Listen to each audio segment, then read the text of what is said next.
रहीम अस्सलाम वालेकुम। उम्मीद है आप ठीक होंगे, खैरियत से होंगे। आज जो हम डिस्कस करने लगे हैं वो पाकिस्तान के कौमी मंजरनामे से जुड़ा हुआ मामला है और ख़ुसूसी तौर के ऊपर सुप्रीम कोर्ट से जो है वो बरह रास्त इसका ताल्लुक़ है।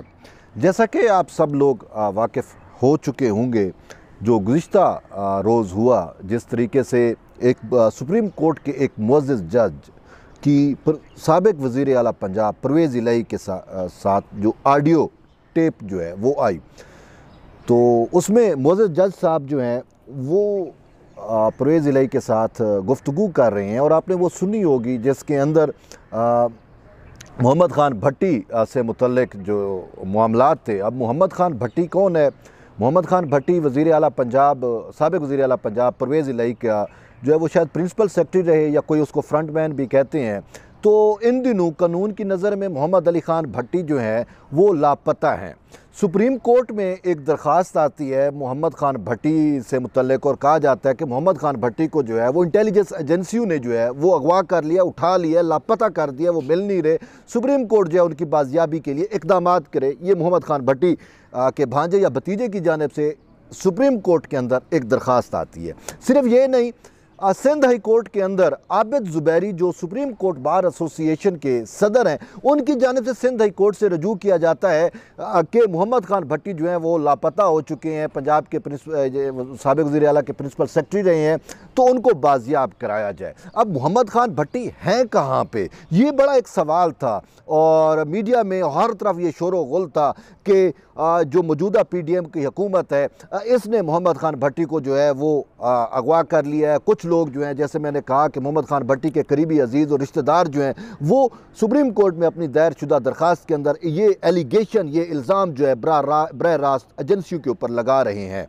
लेकिन अब जब ये ऑडियो टेप आती है तो ऑडियो टेप ने एक नया सिरा खोल दिया, एक नया पहलू जो है वो, एक दिलचस्प पहलू जो है वो आवाम के सामने खुल के आया, जिसमें परवेज़ इलाही जो है वो सुप्रीम कोर्ट के एक सिटिंग हाज़िर सर्विस जज जस्टिस मुज़ैर अकबर नकवी से जो है गुफ्तगू कर रहे हैं। तो उनकी वो लीक टेप जो है वो लीक हुई या पब्लिक हो गई। तो उसमें गुफ्तगू क्या होती है उसका मैं आपको थोड़ा सा मतन या खुलासा आपको बताता हूँ। वो ये है कि परवेज़ इलाही को जो है मुअज़्ज़िज़ जज साहब जस्टिस मुज़ैर अकबर नकवी कहते हैं कि मोहम्मद ख़ान मेरे पास पहुँच चुका है, आप बेफ़िक्र रहें। तो परवेज़ इलाही कहता है कि ठीक है, मोहम्मद ख़ान तो पहुँच चुका है, मैं भी आपके पास जो है वो आ रहा हूँ, आपसे मिलने के लिए आ रहा हूँ। तो मुअज़्ज़िज़ जज साहब कहते हैं नहीं मेरे पास आपको आने की ज़रूरत नहीं है, बस वो मेरे पास पहुँच चुके हैं, आप तसल्ली रखें, मुतमिन रहें। तो वो कहते हैं नहीं मैं बग़ैर प्रोटोकॉल के आ रहा हूँ। तो उन्होंने कहा कि नहीं आपको ज़रूरत नहीं है। तो साबिक़ चीफ़ वज़ीर आला जो है, चीफ़ मिनिस्टर कहते हैं कि मैं बस आपके करीब ही हूँ, मैं आपके पास पहुँच चुका हूँ, सिर्फ आपको सलाम करना है, कोई लंबी गुफ्तगू नहीं है, सलाम करना है और मैंने चले जाना है। तो फिर उसका पार्ट आगे भी एक पार्ट है जो वो ज़ाहिर नहीं किया गया, लेकिन कुछ कहते हैं कि वो पार्ट चीफ़ जस्टिस को भेज दिया गया है और उस पार्ट में कुछ और चीज़ें हैं जो यहाँ पे बताना मकसद नहीं है। लेकिन मेन चीज़ ये है कि ऑडियो टेप से ये चीज़ ज़ाहिर होती है कि वो मोहम्मद ख़ान भट्टी जिसके लिए सिंध हाई कोर्ट में दरख्वास्त दायर की जाती है, वो मोहम्मद ख़ान भट्टी जिसकी बाजियाबी के लिए जो है वो सुप्रीम कोर्ट का दरवाज़ा खटखटाया जाता है, वो कहाँ पे है, उसका जो मुहिम्मा है वो इस टेप ने हल कर दिया। उसने एक मुअज़्ज़िज़ जज, सुप्रीम कोर्ट के एक मुअज़्ज़िज़ जज के यहाँ उसने पनाह ले रखी है। बात तो यही तसर मिल रहा है ना उस बात से, मोहम्मद ख़ान भट्टी से। अब अगर उसकी एक्सप्लेनेशन कुछ भी हो, जो ये कह रहा है मैं बग़ैर प्रोटोकॉल के आ रहा हूँ, तो ये चीज़ें बहरहाल इस हवाले से मज़ीद चीज़ें वाज़ेह होंगी तो सामने आ सकेंगी, लेकिन कुछ तवीलें चल रही हैं, बहरहाल हम उसमें जाना मुनासिब नहीं है। ये तो एक मोहम्मद ख़ान भट्टी का मैंने आपको बताया। ऐसे ही दूसरा मामला जो है वो उन्हीं ऑडियो टेप से जुड़ा हुआ मामला था, ग़ुलाम महमूद डोगर CCPO लाहौर। तो CCPO लाहौर का केस जो है वो सुप्रीम कोर्ट में था और उसके वकील भी वो आबिद ज़ुबैरी थे जिन्होंने मोहम्मद ख़ान भट्टी के लिए सिंध हाई कोर्ट से रजू कर रखा है। और आबिद ज़ुबैरी और परवेज़ इलाही का भी ऑडियो टेप आता है और उसमें भी ये आबिद ज़ुबैरी साहब कह रहे हैं परवेज़ इलाही को कि हमारा जो केस है ग़ुलाम महमूद डोगर का, वो मुज़ैर अकबर नकवी के पास है, तो आप उसको भी देख लें। तो उन्होंने कहा मुज़ैर अकबर नकवी के पास है तो आप बेफिक्र रहें, वो हो जाएगा। वो तो अब फिर हम देखते हैं कि चीफ जस्टिस इजाज़ुल एहसन और मज़ाहिर अकबर नकवी पर मुश्तमिल 2 रुकनी बेंच जो है वो इसकी समाअत करता है। और उस समाअत में फिर होता क्या है, ये मैं गुज़िश्ता एक आज समाअत हुई जो कल समाअत हुई उसकी मैं बात कर रहा हूँ।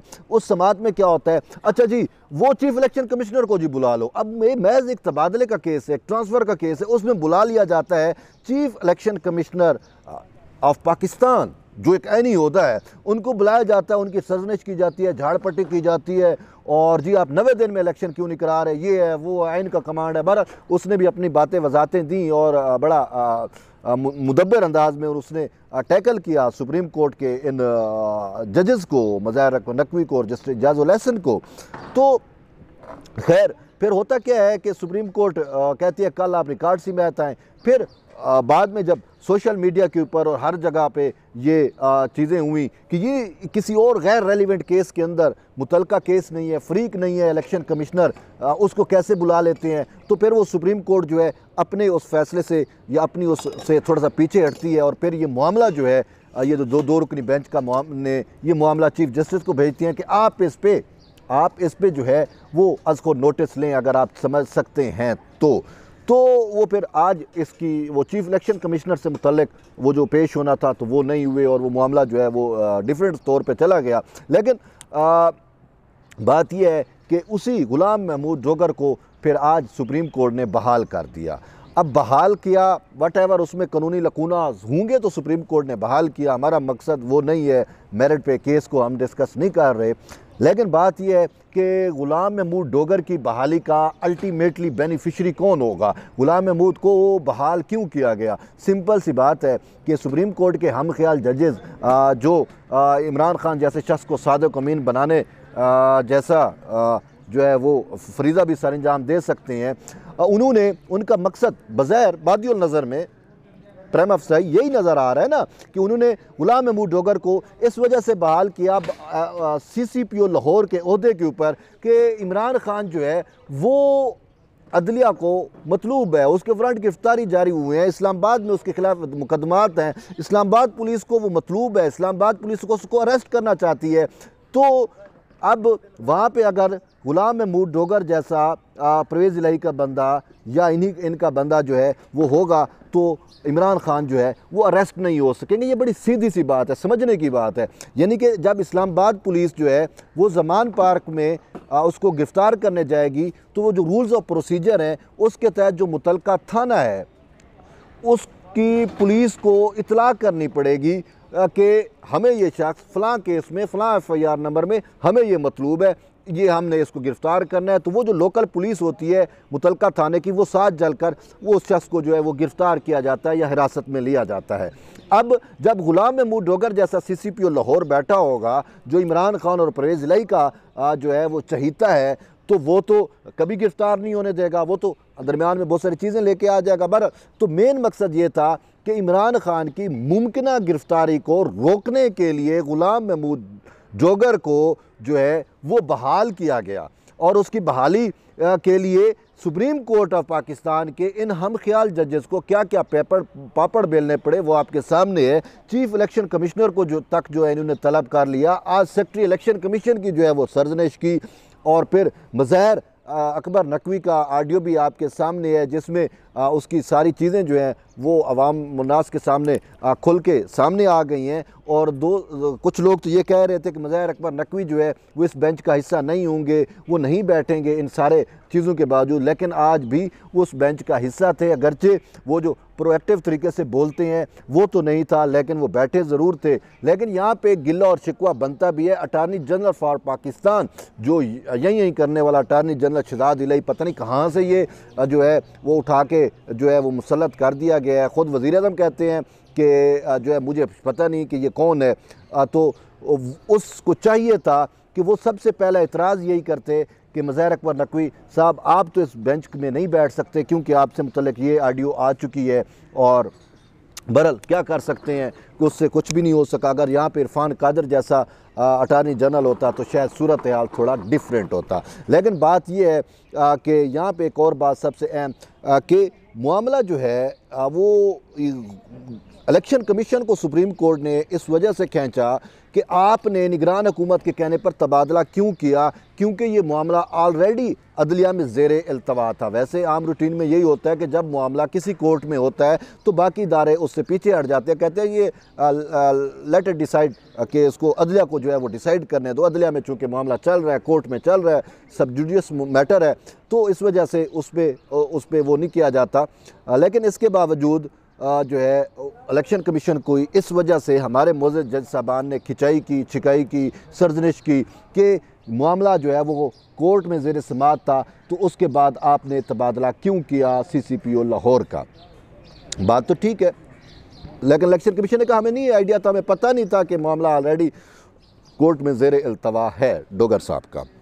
लेकिन अब वही जजेस, सुनने की बात है, वो जजेस जो इलेक्शन कमीशन की सरजनिश इस वजह से कर रहे हैं कि ज़ेर इल्तवा मुकदमे के बावजूद आपने गुलाम महमूद जोगर के तबादले की इजाज़त क्यों दी। अब वही जजेस जो हैं वो ज़ेर इल्तवा मुकदमे में नोटिस ले रहे हैं।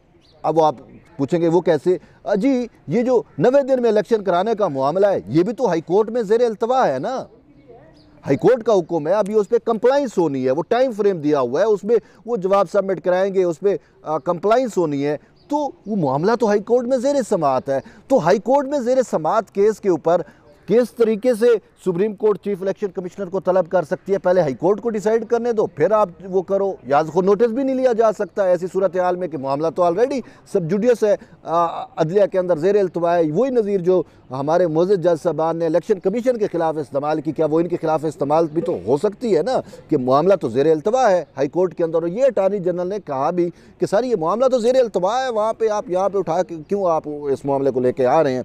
तो बहरहाल बात यह है कि जब किसी की सहूलतकारी करना मकसद हो, किसी को फेवर देना मकसद हो, फिर ना आइन देखा जाता है, ना कानून देखा जाता है, ना ज़ाब्ते देखे जाते हैं, ना वो फिर हलफ देखा जाता है जिसकी पासदारी इन्होंने करनी होती है। तो शायद इसी वजह से वो एक मुहावरा जो हम पाकिस्तान के अक्सर कोर्ट कचहरियों में सुनते हैं कि वकील करने से बेहतर है कि आप जज को ही अपना वकील कर लो, तो अब ये चीज़ साबित हो गई है कि इमरान खान और परवेज़ इलाही जो अभी तक अदलिया से बेल आउट हो रहे हैं कि वजह उनकी ये है कि वो वकील करने के बजाय जज को ही वकील कर लेते हैं, और यहाँ पे बैठे हुए जज जो है वो हर मुमकिन कोशिश कर रहे हैं कि उनको बेल आउट करें। और एक बात एक और भी है कि जब से तरीके इमरान खान का प्रोजेक्ट आया उसके बाद हम देखते हैं कि मखसूस जज हैं और वो सारे केसेस PTI के वही सुनते हैं, और उनका पॉलिटिकल आप देख सकते हैं कि उनका असर कितना हुआ या होता है। सियासी केस आते हैं तो सियासी नौयत के केसेस एक मखसूस बेंच, और वो बेंच जिसके बारे में पाकिस्तान डेमोक्रेटिक मूवमेंट का ये हमेशा से वाकिफ़ रहा है कि ये हम ख्याल बेंच है या हम ख्याल जजेस हैं, और इमरान खान के हम ख्याल जजेस पर ही मुश्तमिल बेंच जो है वो इमरान खान से मुतल्लिक या इमरान खान के ख़िलाफ़ आने वाले केसेस की ही समाअत क्यों करते हैं, ये सवालिया निशान है। अगर आप सुप्रीम कोर्ट की हिस्ट्री उठा के देख लें तो बाकायदा आपको सीरीज़ ऑफ केसेस जो है वो मिलेगी, एक सीरीज़ मिलेगी केसेस की कि किस किस तरीके से इमरान खान की हमनवाई की गई, सहूलतकारी की गई इसी सुप्रीम कोर्ट में एक मखसूस बेंच की जानिब से। जब एक से 17 जज हैं, ये 4 या 5 जजेस को छोड़ के और जजेस के सामने ये केसेस क्यों नहीं लगाएं तो चीज़ें खोलकर सामने आ सके ना। ये जस्टिस मकबूल बाकर अब रिटायर हो गए हैं, वो भी इस पर बरमला कह चुके हैं, और ख़ुद सुप्रीम कोर्ट के कई जज साहबान ये रिटर्न चीफ जस्टिस से जो है वो ये शिकवा कर चुके हैं, उसको कह चुके हैं कि सुप्रीम कोर्ट चीफ जस्टिस नहीं है, और जजेस भी हैं सुप्रीम कोर्ट के, तो supreme court of Pakistan chief justice नहीं है, और भी जजेस हैं। तो लिहाजा इस तसर को गलत किया जाए, लेकिन वो तसर को गलत करने की बजाय उसको ये हमारे जजेस जो है यहाँ मुख्याल जजेस इसको मज़ीद तक़वियत दे रहे हैं। तो बहरहाल ये बहुत सारी चीज़ें हैं, मज़ीद भी आगे आएंगी तो हम आपको आगाह करेंगे। उस वक्त तक आप जुड़े रहिए तैयब बलोच के साथ। इंशाल्लाह फिर एक मिलते हैं एक नई वीडियो में, तब तक के लिए इजाज़त दें। अल्लाह हाफ़िज़।